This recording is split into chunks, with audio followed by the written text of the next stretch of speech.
Assalamualaikum and a very good morning to our lecturer and my fellow friends. Okey, baiklah, hari ini saya dengan Fatin Suraya akan terangkan tentang crimes of interpersonal violence. Jadi, saya serahkan kepada Fatin Suraya untuk menerangkan tentang seterusnya. Okey, saya akan menerangkan tentang jenayah sebagai penyelewengan.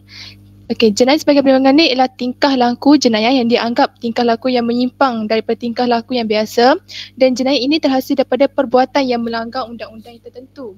Kita dapat mengenal pasti jenayah-jenayah ini dengan dua cara. Yang pertama ialah melanggar undang-undang negara, dan yang kedua ialah yang melanggar undang-undang yang pencetuskan hukuman oleh negara. Melanggar undang-undang negara ini macam rompak, rogol, menelan kanak-kanak, bunuh dan sebagainya. Manakala melanggar undang-undang pula ini mencetus hukuman negara ni macam buat bising, mengganggu keteraman persekitaran dan membuat pencemaran. Okey, seterusnya. Okey. Jenis jenayah ni pula ada tiga jenis jenayah mengikut ahli kriminologi, iaitu jenayah biasa ataupun konvensional, yang kedua jenayah kolor putih, dan yang ketiga dikenali sebagai delinkuensi. Okey. Dalam jenayah biasa ni pula, peguam sering merujuk kepada pelanggaran ini sebagai mala inse iaitu istilah bahasa Latin yang mengacu kepada satu perbuatan yang dianggap sebagai sesuatu yang perkara yang jahat, bukan kerana diatur ataupun dilarang oleh undang-undang, melainkan kerana pada dasarnya bertentangan dengan kewajaran, moral dan juga prinsip umum masyarakat yang beradab. Ia juga macam melakukan perkara buruk lah, buruk dalam diri mereka sendiri. Kebanyakan perbuatan ini menjadi kesalahan sebagai reaksi terhadap perubahan teknologi dan juga sosial dalam masyarakat. Banyak yang dikaitkan dengan macam kereta, kod bangunan, aktiviti ataupun mengeluarkan dan menjualkan produk makanan dan juga yang dadah. Lepas tu, yang kedua ialah jenayah kolor putih. Jenayah pelanggaran ini termasuk perbuatan menyalahi undang-undang oleh pekerja dan lain-lain yang berkaitan dengan organisasi perniagaan daripada firma kecil kepada syarikat yang termuka.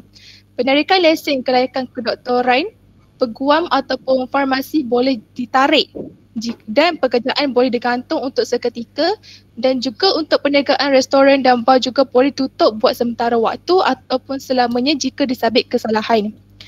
Okay, yang ketiga pula, undang-undang secara amnya menganggap seseorang di bawah umur 18 tahun yang melakukan jenayah sebagai delikuen dan bukannya penjenayah. Tetapi perbezaan ini tidak membayangkan bahawa kenakalan juvana adalah standing dengan jenayah dewasa dalam semua aspek kecuali umur.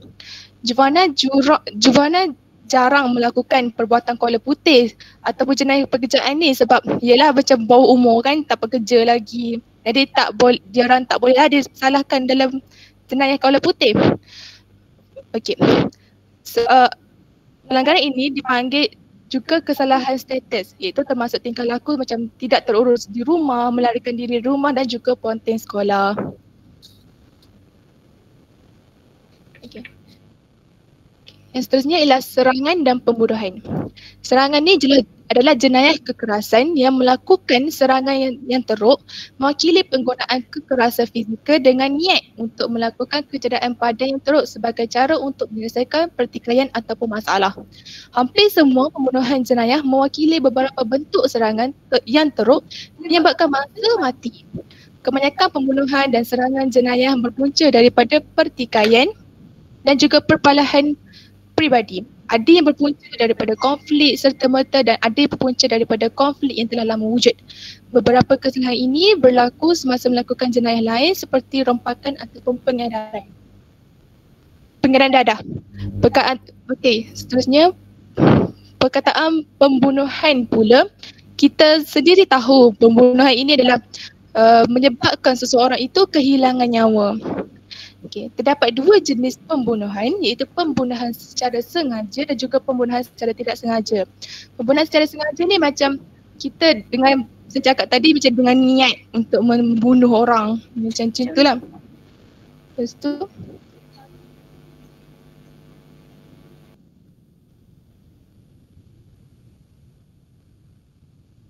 dan yang kedua, pembunuhan secara tidak sengaja ni pula macam melanggar, macam tidak sengaja melanggar orang, macam kes basikal lajak hari tu, macam dia tak sengaja langgar budak 8 orang tu. Yang itulah.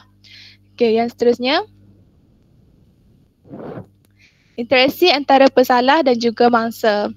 Okay, kebanyakan pembunuhan dan serangan teruk mewakili tindak balas yang ganas terhadap interaksi sosial antara satu atau lebih pihak. Jenayah ini berlaku apabila situasi memperolehi definisi yang memerlukan keganasan. Perbuatan keganasan mungkin berpunca daripada satu pertengkaran ataupun pertikaian yang mungkin mengekatkan siri panjang pertikaian antara pasangan suami isteri, kekasih, kawan rapat ataupun rakan sekerja. Banyak pembunuhan berpunca daripada konflik seperti kekasih ataupun ahli keluarga. Namun, lebih separuh daripada semua pembunuh mengenali mangsa mereka, tapi tidak dalam konteks hubungan yang macam yang saya sebut tadi lah. Sebaliknya, pembunuh dan mangsa mereka berkongsi beberapa jenis hubungan seperti kawan, jiran, kenalan biasa, rakan tempat kerja dan juga sebagainya lah. Kebanyakan kes keganasan berkembang daripada pertikaian yang mungkin kelihatan remeh kepada orang luar. Penghakiman seseorang terhadap pertikaian remeh mencerminkan umur, kelas sosial dan ciri latar belakang yang lain. Orang ramai mungkin melakukan pembunuhan kerana tidak membayar hutang yang kecil, cemburu atau pertengkaran yang kecil yang boleh menyebabkan berlakunya keganasan ini. Okey, yang seterusnya, memahami dan menjelaskan keganasan. Hubungan dengan situasi sosial membantu menjelaskan jenayah pembunuhan dan juga serangan. Tapi seseorang juga mesti memahami ciri lain pesalah dan juga mangsa. Keganasan selalunya berpunca daripada percubaan oleh satu pihak untuk menubuhkan atau mewujudkan semula kedudukan kuasa ke atas pihak yang lain. Perbuatan keganasan boleh berlaku antara suami isteri, rakan kongsi perniagaan, ibu bapa, anak-anak serta adik-beradik. Setiap kejadian boleh mengakibatkan bentuk keganasan yang berbeza seperti pembunuhan, serangan teruk, penderaan kanak-kanak, penderaan pasangan dan sebagainya. Jenayah ini boleh kerap berlaku apabila seseorang yang berkuasa merasakan ancaman atau peralihan kuasa yang akan memihak kepada orang yang kurang berkuasa.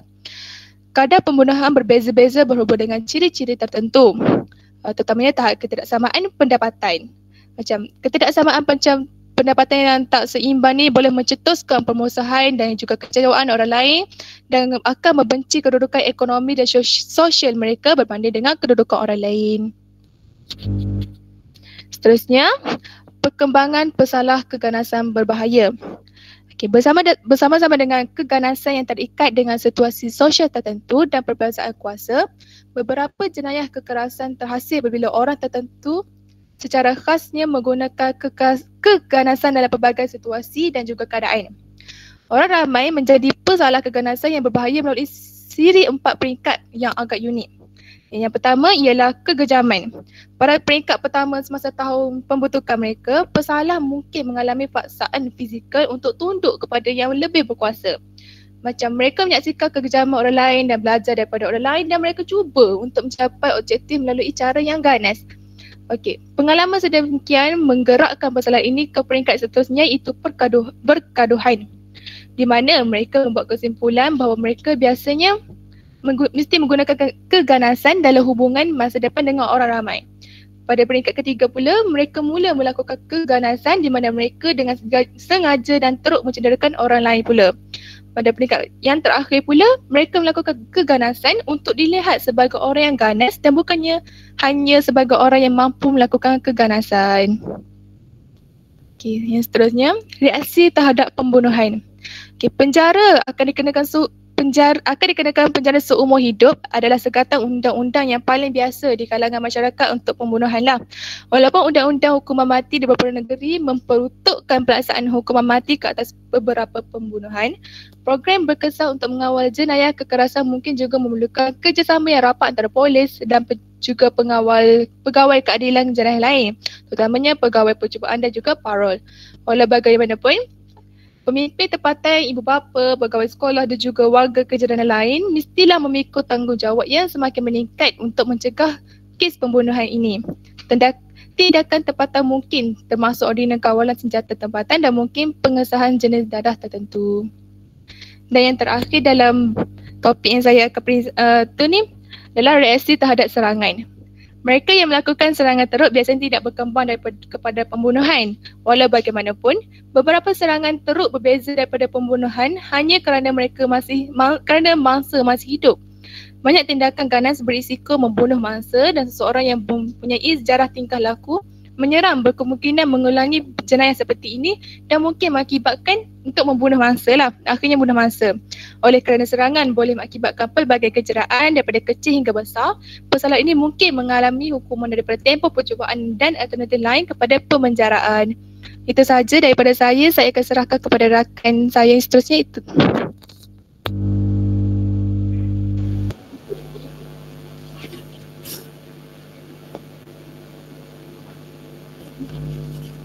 Okey. Baiklah, saya akan terangkan tentang domestic violence, iaitu keganasan rumah tangga yang boleh berlaku kepada mana-mana ahli keluarga yang akan menjadi mangsa keganasan keluarga ini walaupun anak-anak dan isteri yang mengalami serangan ini lebih kerap daripada bapa ataupun suami. Jadi perkara yang akan saya terangkan sebentar nanti iaitu yang first, child abuse, elder abuse, intimate partner violence, forcible rape, summary and some Q&A. So first ialah child abuse. Child abuse ni the non-accidental physical injury. Ini merupakan contoh-contoh lah child abuse. Yang first kecederaan fizikal, yang kedua ni emosi, yang ketiga seksual dan pengabaian. Jadinya selalunya child abuse ni merupakan kanak-kanak yang berumur bawah 18 tahun. Yang dikenakan oleh seseorang yang bertanggungjawab terhadap kebajikan kanak-kanak tersebut. Jadi mengikut Akta Kanak-kanak 2001 iaitu telah menerangkan beberapa inilah. Yang pertama ialah penderaan emosi, iaitu apabila seseorang kanak-kanak dicederakan dari segi emosi yang menyebabkan gangguan yang boleh dilihat pada fungsi mental atau emosi kanak-kanak itu. Contohnya, kecelaruan mental atau tingkah laku, keresahan, kemurungan, penyendirian dan perkembangan yang lambat. Yang kedua ialah penerangan tentang penderaan seksual, iaitu apabila seseorang kanak-kanak teraniaya dari segi seks jika dia mengambil bahagian sama ada sebagai peserta atau pemerhati dalam apa-apa aktiviti yang berunsur seks bagi apa-apa maksud atau eksploitasi seks oleh mana-mana orang bagi memuaskan nafsu seks orang itu ataupun orang lain. Yang ketiga ialah penderaan fizikal di mana apabila seseorang kanak-kanak dicederakan dari segi fizikal yang akan menyebabkan kecederaan yang boleh dilihat pada mana bahagian tubuh kanak-kanak itu akibat kekerasan atau penggunaan ejen yang disengajakan kepada tubuh kanak-kanak tersebut. Contohnya macam lebam, macam itulah. Okey, baiklah. Punca penderaan ini berlaku adalah disebabkan oleh keluarga mereka yang berasal daripada keluarga yang penceraian. Penceraian antara ibu bapa ni kadang-kadang diorang ni stres antara diorang, lepas tu anak yang jadi mangsa. Yang kedua ialah ketagihan dadah dan arak. Bila contohlah bapak dia dah ketagih dadah dengan arak kan, lepas tu tak cukup duit lah apalah, lepas tu dia anggap anak ni macam beban untuk jagalah sampai dia tak boleh nak beli arak, dadah semua tu. Jadinya anak lah jadi mangsa kena dera macam tu. Yang ketiga, kekurangan didikan agama. Yang keempat, gagal menahan nafsu seks, iaitu terutamanya kepada bapa lah, bapa tiri ke, bapa kandung ke, ataupun kalau diorang ada adik-beradik laki kan, abang ke, disebabkan diorang ni selalu tengok bahan-bahan lucah ke macam tu, jadi diorang ni gagal menahan nafsu seks dan anak perempuan ni jadi mangsa diorang, jadi mangsa macam tu. Yang seterusnya, perbalahan antara ahli keluarga. Yang seterusnya, masalah ekonomi. Masalah ekonomi ni macam itulah yang saya cakap tadi. Diorang anggap macam nak besarkan anak ni macam jadi beban untuk diorang. Jadinya, lepas tu contohlah macam ada anak, lepas tu anak ni menangis lah, apalah, lepas tu tak pandai. Lepas tu jadi beban lah untuk diorang sampai diorang ni sanggup dera anak-anak diorang. Lepas tu tekanan ibu bapa, yang seterusnya ibu bapa yang kaki judi. Jadi,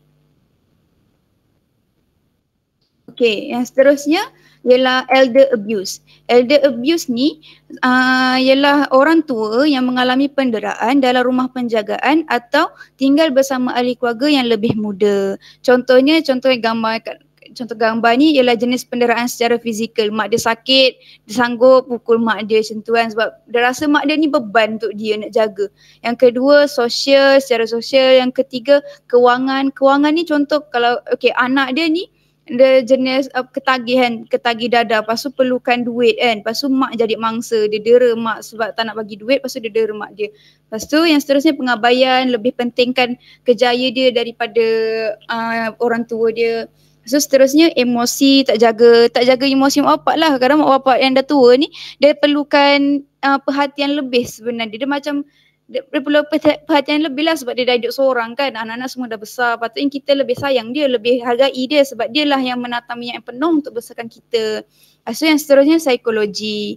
Okay, punca boleh berlakunya elder abuse ni, first dia mereka ni menganggap ibu bapa ni sebagai beban untuk menjaga. Yang kedua, mementingkan kejaya. Yang ketiga, menganggap ibu bapa ni tidak berguna lagi. Yang terakhir, mereka ni dia malu dan tidak mahu dipandang serong oleh masyarakat lain sebab dia tahu kan mak dia macam duduk kampung, dia duduk bandar lain lah kan. Lepas tu dia malu lah kalau dia mengaku tu mak dia macam tu kan. Contoh kalau mak dia lagi mak yang OKU ke apa kan. Jadi kesan terhadap orang tua ni, diorang ni akan jadi trauma lah. Yang seterusnya kesihatan mereka terjejas sebab tak ada siapa nak bagi perhatian ke dia. Lepas tu mereka mengalami kemurungan, tekanan dan kebimbangan. Seterusnya anak ni dia akan menempatkan orang tua mereka dekat rumah kebajikan sebab mereka rasa macam lagi menyusahkan kalau mereka yang jaga diorang. Seterusnya hubungan keluarga berpecah belah, terutamanya dengan adik-beradik lah. Lepas tu mengugat kesejahteraan masyarakat sebab masyarakat ni contohlah kita kan duduk dalam satu komuniti kan, dalam satu komuniti jiran dan kejiranan kan. Jadinya diorang ni lah yang nampak kita ni daripada kita kecil sampai kita besar. Bila kita dah besar, lepas tu kita tak nak jaga mak kita, orang lain ni, jiran-jiran ni macam tu lah. Dia macam tak sejahtera lah masyarakat tu sebab dia tahu mak kita susah macam tu lah kot.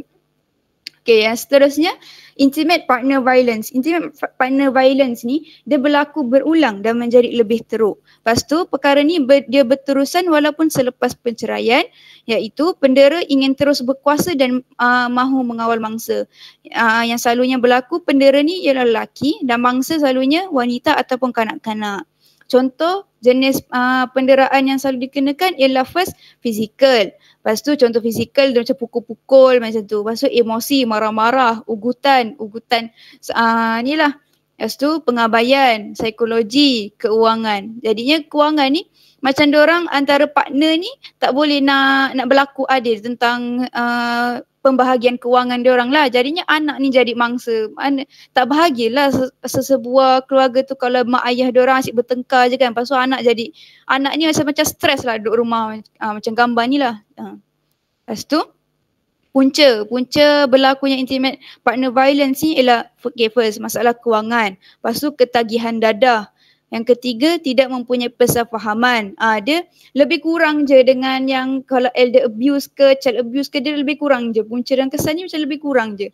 Okay, lepas tu tidak mempunyai persefahaman. Lepas tu pengasingan sosial. Pengasingan sosial ni punca partner violence ni sebab kita ada pasangan kita. Pasangan kita tu lah tempat kita untuk hilangkan stres. Kalau dah kita pengasingan sosial dengan dia, macam ni kita nak cerita kat dia masalah-masalah kita macam tu. Lepas tu terakhir sekali cemburu. Kalau lelaki ni dari tiba-tiba ada skandal lain ke, jadilah violence antara diorang ni. Lepas tu kesan dia terhadap kesihatan kalau dah sampai diorang dera melalui fizikal, lebam, patah tulang semua. Lepas tu yang perempuan ni akan mengalami kemurungan. Lepas tu pengambilan alkohol berlebihan sebab diorang rasa ambil alkohol ni akan hilangkan stres diorang. Lepas tu mencederakan diri sendiri, contohnya macam tori tangan ke, sanggup bunuh diri ke, macam tu lah.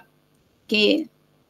Lepas tu forcible rape. Forcible rape ni rogol secara paksa lah yang merupakan satu perlakuan ataupun aktiviti seksual tanpa rela, secara paksa atau dengan ugutan yang akan membawa kecederaan dan bertentangan dengan keinginan ataupun kerelaan seseorang individu. Jadinya rogol secara paksa ni boleh juga berlaku pada lelaki sebenarnya. Tapi tak banyak lah kalau sebab selalunya perempuan lah yang selalu kena macam ni kan. Okay, ni antara quotes lah. Rape is not just a woman's issue. It's about men who stop behaving like human beings and start behaving like animals. Macam tu lah bila nafsu dah menguasai kan. Jadi punca boleh berlakunya perkara ni, contohnya lah, contoh situasinya ialah bila kita sebagai perempuan perempuan student kan, jalan seorang-seorang kat kampus pada waktu malam, contoh pukul 1 pagi ke 2 pagi jalan seorang kan. Lepas tu tiba-tiba nanti ada lelaki datang ke kat kita, lepas tu dia pun, kita tak tahu, kita dah seorang-seorang, tak ada siapa kan kita nak hubungi macam tu, dia kena rogol macam tu. Lepas tu kita menghadiri acara sosial seorangan, biasalah kalau kita menghadiri acara sosial ni kita selalu pakai lawa-lawa kan macam tu, macam nak tarik perhatian orang lah. Jadinya lelaki ni kadang-kadang gairah macam tu lah bila kita dah, lagi kalau kita pakai seksi ke, jadilah rogol secara paksa tu. Jadi bila kalau macam lelaki ni selalunya dia tidak mempunyai pegangan agama yang kuat, pengaruh melihat video lucah, tidak dapat mengawal hawa nafsu lah. Tu penting lah, maksudnya tu yang utamanya lah, diorang tak dapat mengawal hawa nafsu, diorang tengok perempuan macam tu lah.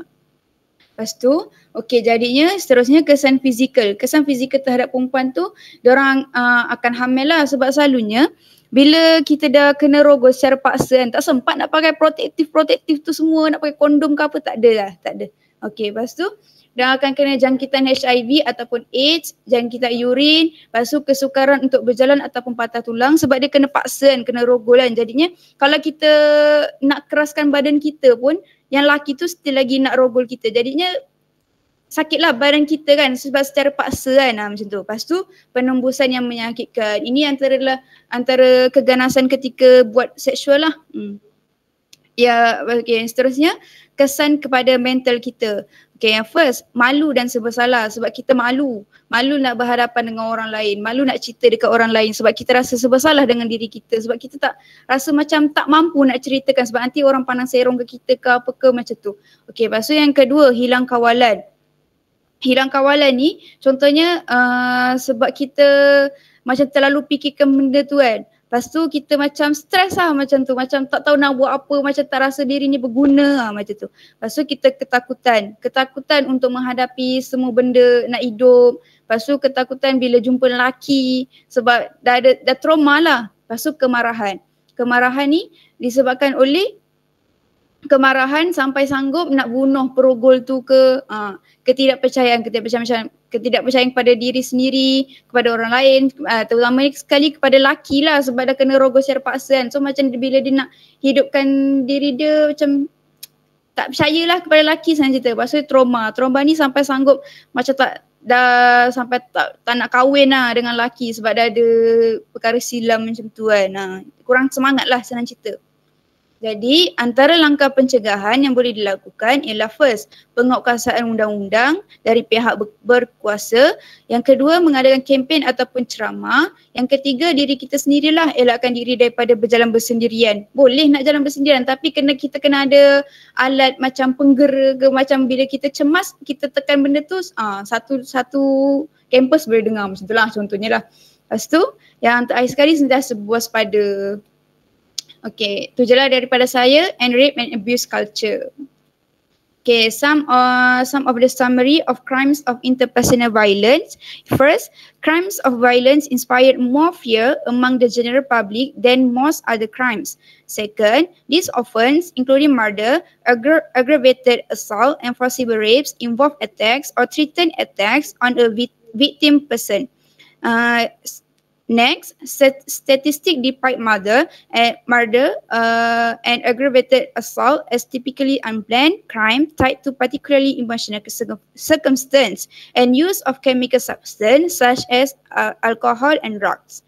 Lastly, most crimes of interpersonal violence result from unequal power relation among the participants, and offenders commit violence as an attempt to restore previous power relationship. That's the end of my explanation. Let's Q&A. Okay, anything to ask? Tak ada, faham. Alright, jadinya saya akan teruskan dengan soalan yang akan diberikan oleh kumpulan kami lah. Okay, ini antaranya. Okay, first, adakah rotan anak itu dikira sebagai penderaan fizikal? Siapa-siapa yang boleh jawab? Saya nak jawab. Alright. Saya rasa kalau macam untuk rotan anak oleh ibu bapa tu, saya rasa macam depends kot dengan parents tu. Maksudnya dia depends, kalau dia terlalu pukul banyak sangat pun tak boleh juga. Tapi kalau tak pukul pun tak boleh juga. Tapi kalau dia pukul untuk memberi pengajaran lah, so rasanya boleh kot sebab nak mendidik kan. Mana boleh tak pukul terus kan? Betul tak? Agak-agak. Oh. Betul lah apa penerangan daripada awak tu.